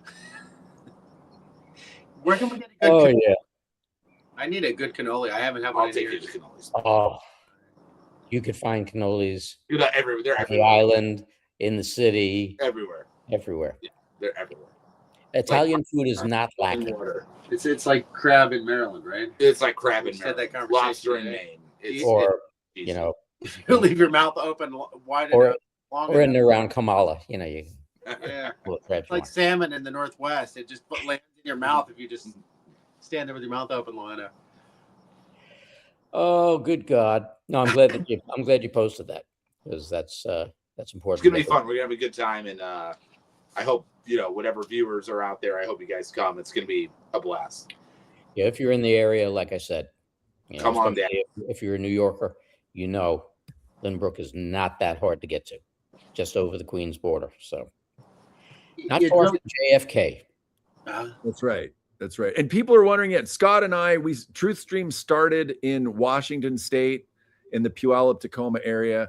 And yes, we are traveling. Not only are we traveling to New York in April, but we're also going to Dallas to go to Threadfest in March. And Matt's going to be there too with Scott and I. And that's going to be really exciting. We got an Airbnb. It's already booked. This place is gorgeous. So whoever wants to come for the after party, just let us know, because we're gonna be there. I know everybody's gonna be at the hotel and at the Marriott or whatever. I'm gonna be cooking steaks. I'm gonna be cooking steaks at the Airbnb, because I don't like That's hotels right. and Airbnbs. And boy, am I ready for one after being at a vegan retreat for 18 days. I had no idea what the diet was going to be. Yeah, I'm sorry. I didn't know that. Sorry, I Joe. mean, it's great. It's great for my mom, and I'll probably be doing a lot more vegan. And I get it. I get that. But man, I'm a little bit in shock. Well, you look great. So if it's any consolation, Hey, I've you lost look Tony about 8 Robbins pounds. good. You look Tony Robbins good, man. Really. Hey, And by the way, I'd like to say I'm a shithead friend. I did not wish Joe a happy birthday on his birthday, because I have just absolutely no sense I of did. time. I wish you happy birthday, Joe. well, I celebrated all month anyway, so it's Exactly. okay. So yeah. Well, So everybody in the comment section wish Joe a happy birthday. When It was Joe's the birthday? 13th, and I'm actually in California right now at a healing retreat with my mom and my brother, and they let Gigi come here, the dog. So it's been incredible to watch my mom's blood sugar levels drop. And I mean, the secret is this. I mean, just for people, and this was a little confronting. It's a plant-based diet. I know that there's carnivore diets out there. In a nutshell, they said that's not the way to go, because there's a lot of fats that are not good. We're not supposed to really cook in oil, and it is a little bit extreme. And it's also eating at 8 a.m. and 2 p.m. And that alone can really help people. And maybe down the road my mom could try something else. But we've been trying to figure this out for 15 months, and it's been really, really stressful. So I appreciate my friends that are telling me, what about the carnivore diet? But right now we've got to see one thing that works, and then over time, if my mom gets stable, then she could introduce other things and just see what the effect is. But when there's no foundation, it was hard to figure out what was causing what. My mom was being her own pharmacist, her own nutritionist, her own doctor. It was a circus. It was really, really challenging. So at least we've got some kind of idea on how to get this mitigated to somewhere that's manageable. So I just wanted to give people an update on that.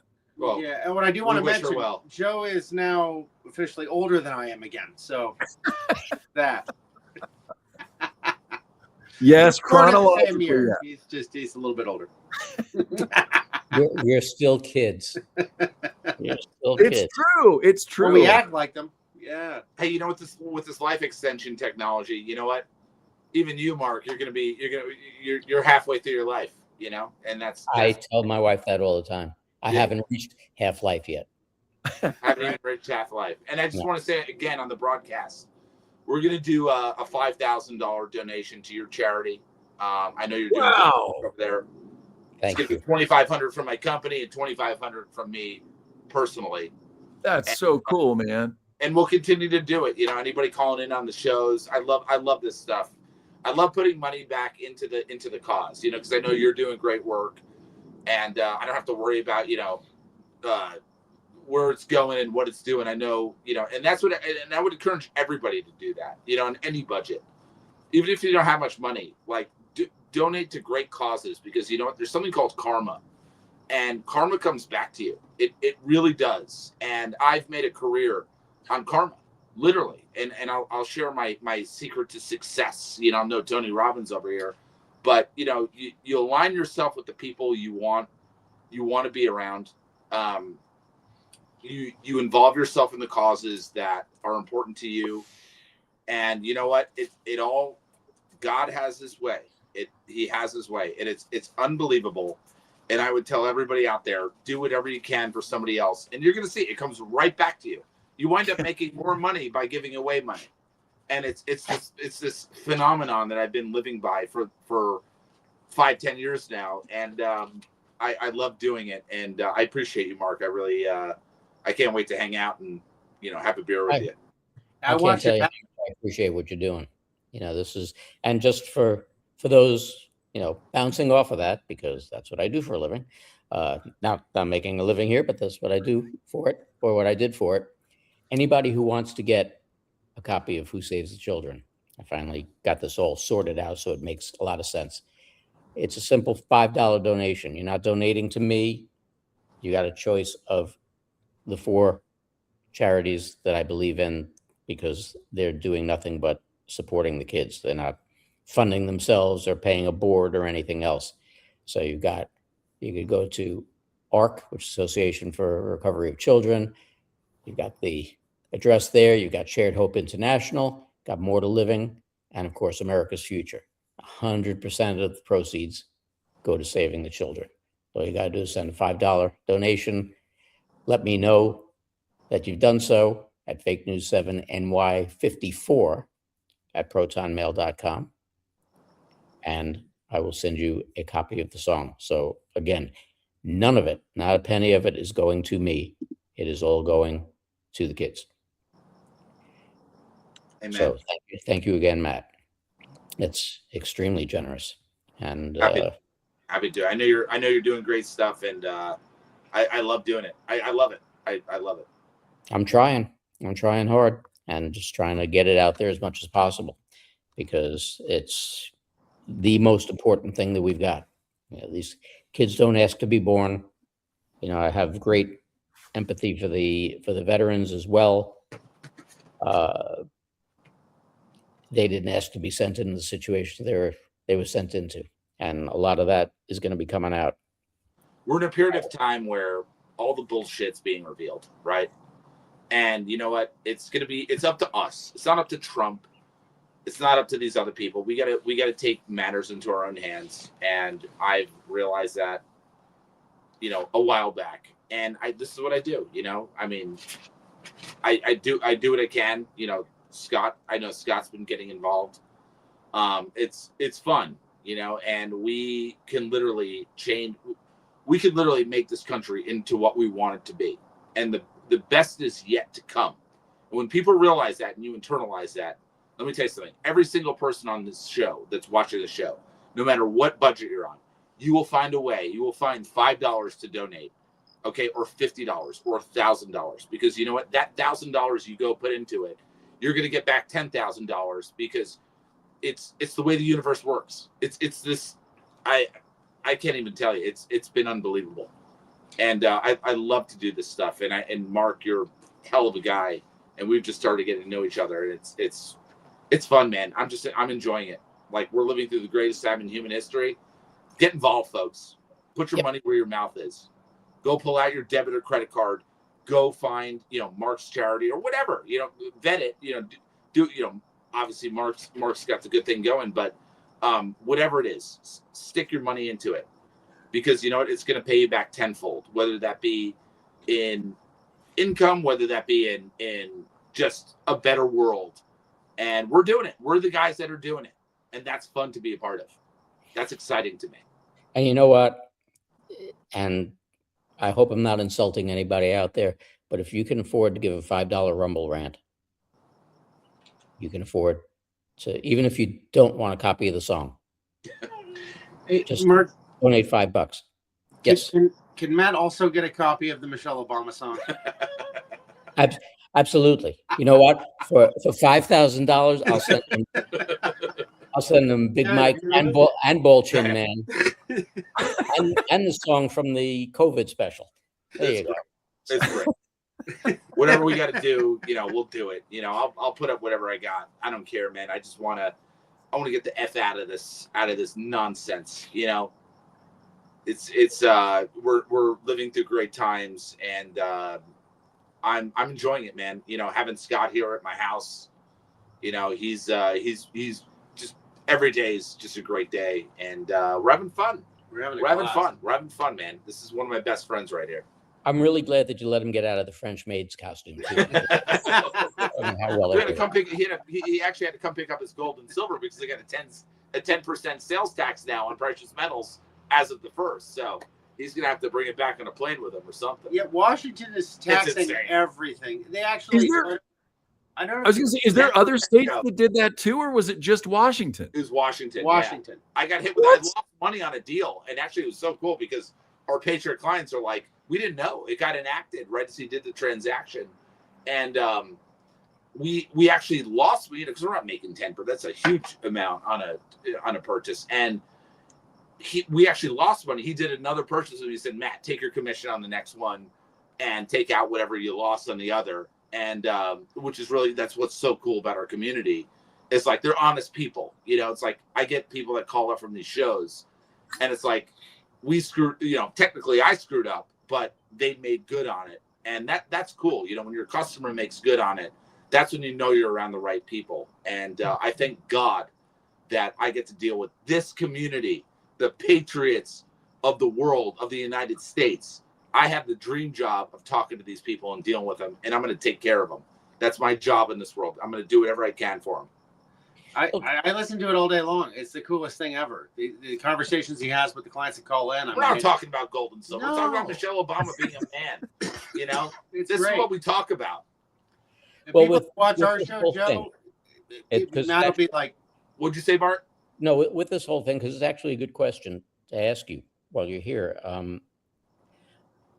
With the way that it's been the past couple of weeks, and you being in the business, do you think that a lot of what's going on with the fluctuation that we've seen, silver going up to $1.20, and then now coming back down in the $75 range, do you think that that's a sign that they're trying to give people one final opportunity to get in? Before it just goes out of hand? Exactly right. It's the white hats are in control of the prices. Okay, they're going to bury these banks, or really the Federal Reserve, because the Federal Reserve most likely has these short positions. I think Trump offloaded these short positions to the Federal Reserve to preserve the banks, right? They're going to have their day in court, and they're going to be prosecuted for a lot of crimes. JP Morgan, Bank of America, Citi, right? But Trump's got to obviously keep stability in the banking system and keep appearances as usual. Absolutely. I think you hit the nail on the head. It's a buying opportunity for everybody out there. Get it as quickly as you can. It's not going to be the price that's prohibitive. It's going to be your ability to get it. I talk about it. I've coined that phrase. It's going to be your ability to get it. And when this stuff starts going up again, you're not going to be able to get silver. Maybe you might be able to get gold, right? Eventually it's probably going to be platinum. I mean, even platinum's hard to get. I sold out one of the wholesalers in platinum recently. Personally, I sold them out. I think, get your hands on the stuff as quickly as possible. Who the hell knows what's going to happen? But the best is yet to come. Money doesn't rule everything. I think it's the relationships you make in life. I'm glad to be with you guys. To me, that's an honor. And, I'm just grateful for the way things are going. I'm grateful for President Trump, his administration, and I see what he's doing, and I salute our the greatest leader in human history. Well, when you look back at everything, and again, we're getting back to all the points that people missed, that the mainstream media missed, and that the people who follow the mainstream media missed. Just go back to Inauguration Day 2017. Epic. Never in the history of the United States did you have the military come out behind the president, staged purposely until he got the words out of returning the government to the people. And then they about-faced and walked out, and nobody questioned it. Gives me Nobody chills. questioned it. Yeah. Gives me chills. There's so much out there that people should be able to see, need to be able to see, and should be paying attention to, instead of all the petty, instant gratification things that have become the norm in our society. And this is why, again, I don't know how many people out there, I purposely moved the show to Monday, the weekend of Super Bowl Sunday, because I wasn't going to compete with it. And I'm kind of disturbed at how many people still tune in to watch the Super Bowl, especially Patriots tune in to watch the Super Bowl. We didn't watch it. We didn't watch any of that bullshit. We were having a great dinner. Yeah, we had a great dinner. And you know what? That's, like I've said to people all the time, if you want to go support sports, go down to your local high school, watch a football game, watch baseball game. Yeah. Watch a hockey game with a street hockey game with kids. Go and support your local neighborhood business. Go do what's right for the whole, as opposed to the corporate structure, because it's corporate structure that put us where we are. Well, no, I'm sorry. I shouldn't say that. We put us where we are by buying the bullshit of the corporate entities and the powers that be. We got us here, only we can get us out. Amen. So before we go to our closing entertainment of the night, any last words? Start with Scott. Well, yeah, I mean, just one of those great news pieces that hasn't gotten enough coverage is when Trump defeated this, the high interest rates from credit card companies. 10%. Jamie Dimon is the biggest recipient, of these interest rates, and he just cut him off at the knees. This is massive. This is massive for everybody watching. It helps a lot of people. Yeah, and it sends a sign about usury. It says a sign about, it sends a message about the world we're about to be living in. And, as dark as a lot of this is, especially for people that are late to the party and didn't know about the stuff we're reading about Epstein, that didn't know about all this. I mean, that's a shock for a lot of folks. We've known for like a decade, but and most everybody in the audience probably, we're all in the same boat, but we're watching the world transform before our eyes. It's so phenomenal. What's happening with Europe? With their controlled implosion, it's failing miserably. They're backpedaling so quickly. Things have really turned. The tide has turned. There's every reason in the world to be hopeful and excited, and we're on the forefront of all these great technologies that are coming. We're seeing drip, flood every day. So, and we've come a long way from the drip that was. Yeah. And like there'll be disclosure about all kinds of stuff. Scarcity has been largely manufactured. Just look at just the impact of 0 point energy alone. 75% of all the cost of goods and services is related to the energy it takes, to produce them. You cut that cost to next to zero. What kind of abundant world are we about to live in? It's just absolutely wonderful where we're at right now. Painful to know how we got here, but wonderful to know where we're going. So, very, very, very true. Maddie, how about you? Not just grateful to you guys, really grateful to the audience. I mean, talk about a dream job.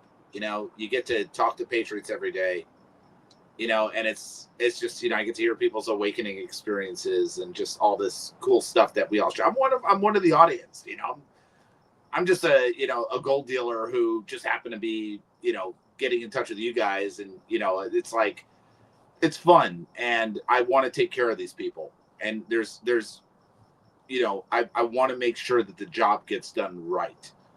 And you go out to these jokers out of places like Los Angeles. These people are scumbags. They're criminals. And let me tell you something. These brokers charging these commissions. Let me tell you something, Mark. These jokers charging these commissions, they're personally liable. They're committing. It may not be regulated, right? It's a totally unregulated industry. You're going to need you're going to need to come to somebody like me to actually take care of you, right? Yeah, but Matt, fraud is fraud. Fraud is fraud. No matter how you look at it. I want nothing to do with that. Okay, I want nothing to do with it. And I just love our Patriot community. It has been the experience of a lifetime waking up. I mean, my aunt was the original publisher of George Magazine in the 1990s. My aunt Eleanor Carmody Gibbons. She's there in the bold font. She's not the little name. She's one of the big names, right? And I've got all the Kennedy stuff. Like, I love doing what I'm doing. Like, guys, I'm living my best life. Yes. And I love being a part of it with you guys, and I just hope the audience knows that my heart's in the right place, and I want to take care of them, and I'm grateful for being alive. Grateful to you guys. You guys are all Joe. I mean, freaking, it's Joe. Joe's just the man. I love you, man, and I look forward to us getting together, whether it be in Texas, New York, whatever. And I hope to see all the viewers there too. So I'll give you all a big hug. Excellent. And anybody, that's how you can contact Matt at veritymetals.com.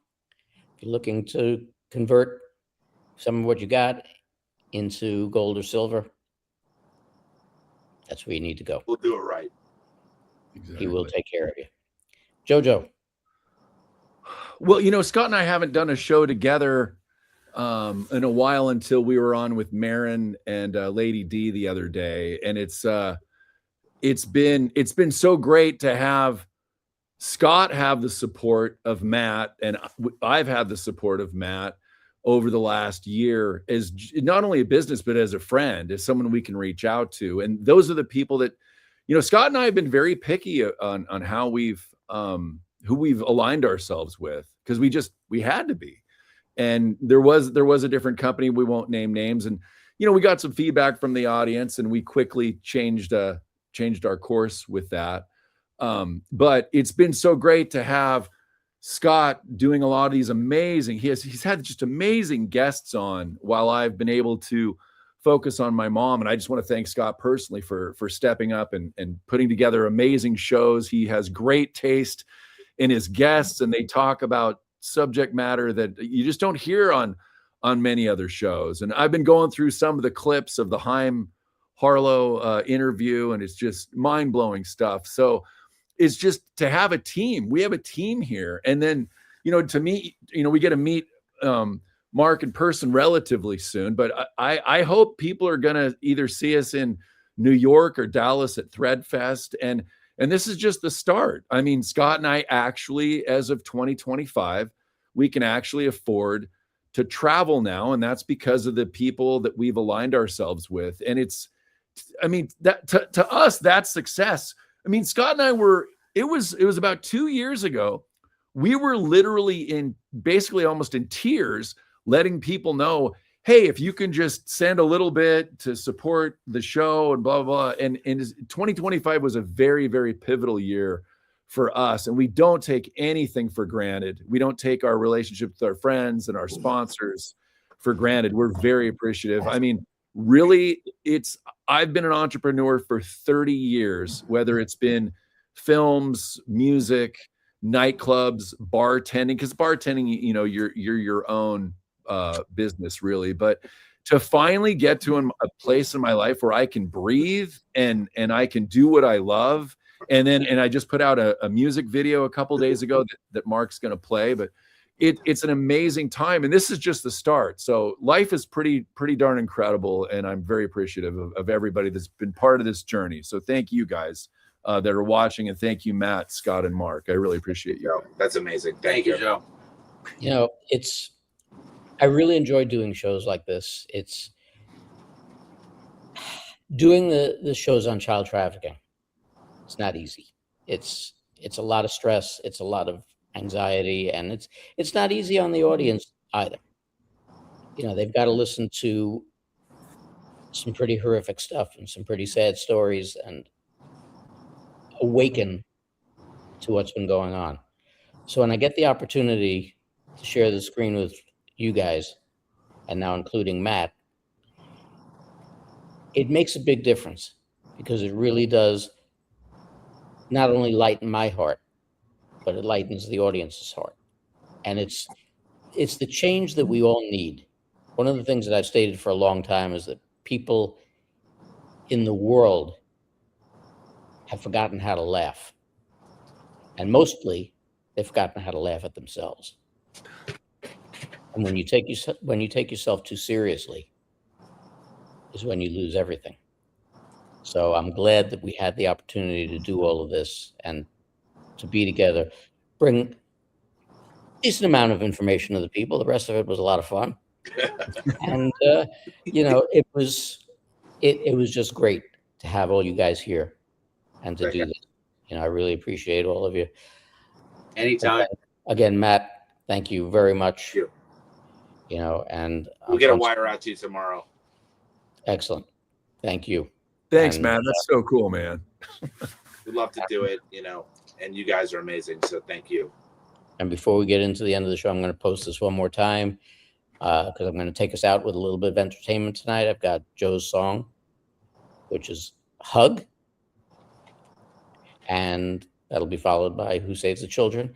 You know, again, if you want to order a copy of Who Saves the Children, you can get it at Fake News 7NY54 protonmail.com. It's a $5 donation to any one of the charities. It doesn't go to me. You don't have to send the donation to me. You send it directly to any one of those charities. All of those links are to their donate page. And you could just go in, donate. I'll see the donation, and I will send you out a copy. So no middleman. It's just you're going directly to the charity, and you're coming out with a piece of me. So that should be exciting enough. But awesome. I hope that you all help save the children. I'm not going to get into my morose stuff yet again. But again, guys, I want to thank you for being here tonight. I want to thank all of you for being here tonight. And we're going to close out starting with Hug from the one and only Joe Rosati. Good night, everybody. Oh, I'm sorry. Yes, very good. Thank you, Doug. See, I got so wrapped up with these guys who are fun for a change, I forgot all about it. The best in the business. Thank you, Claudia, Kat, Carrie, and Doug, because they are the best. Without them, we'd just be four guys sitting here having a good time. So, and there's nothing wrong with that. No. But that's what we would be. So thanks, guys. Very important. Thank you, Doug, for catching that, for kicking me in the butt and letting me know. Everybody, have a great week. We'll see you again next week. Have a good night.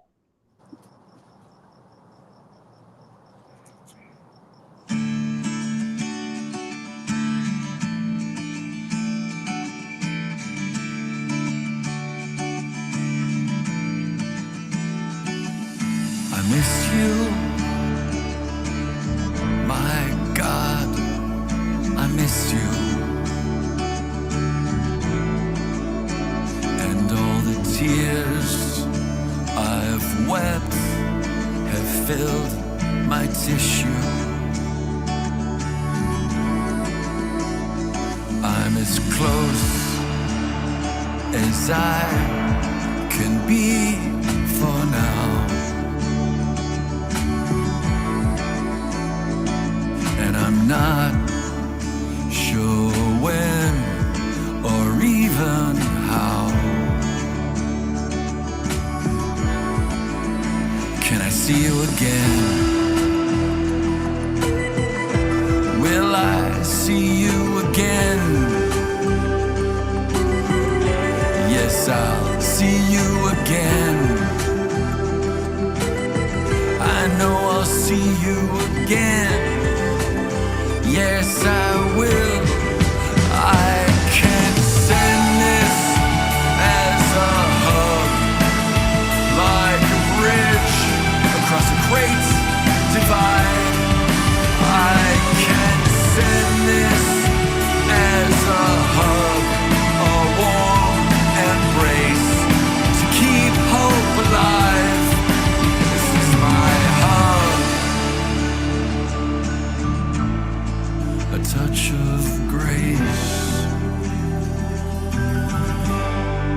from the other side.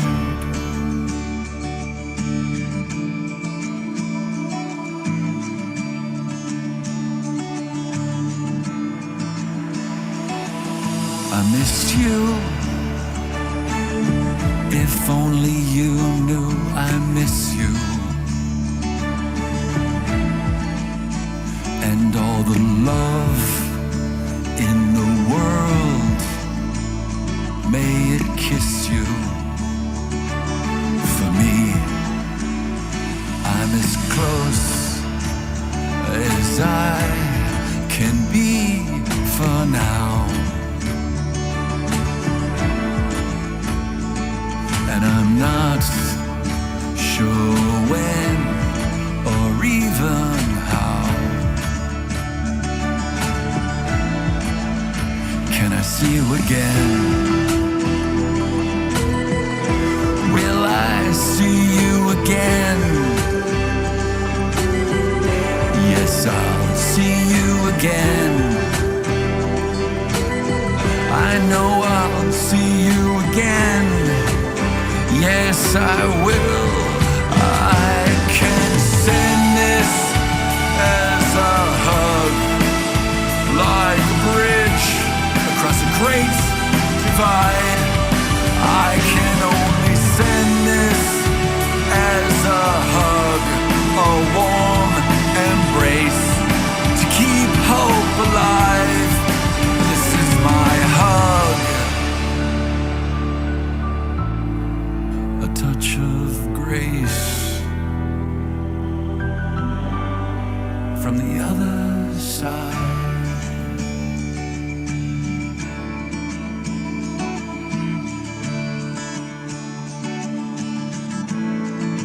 This is my hug.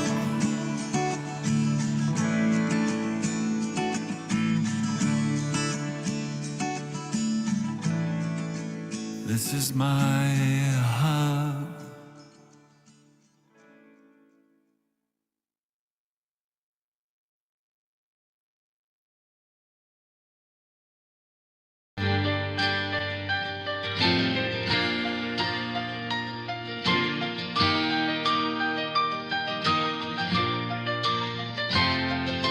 Children are the center of our world, and we do our best to show them that we care.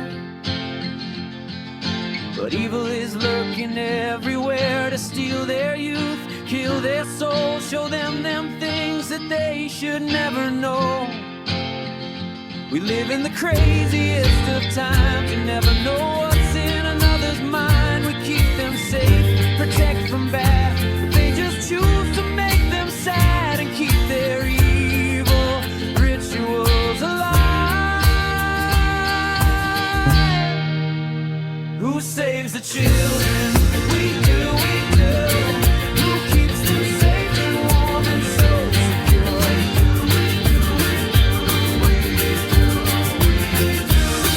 We do, we do. Who saves the children? We do, we do. And we'll fight to death to keep it safe for you. We'll fight for what's right with all of our might, and we won't leave one single child behind.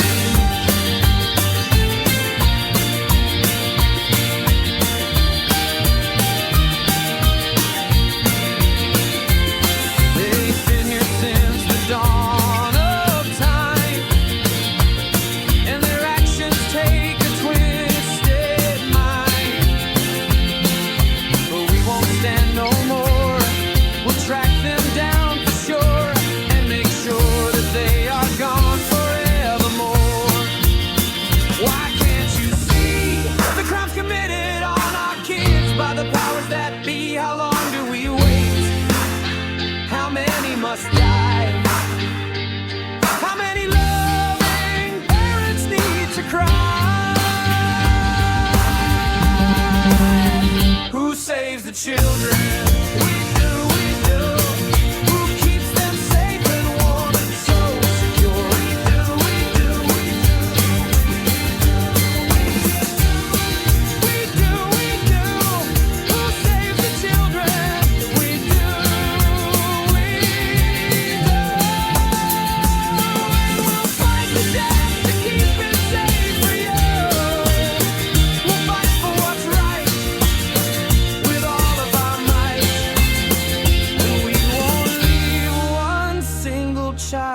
alive.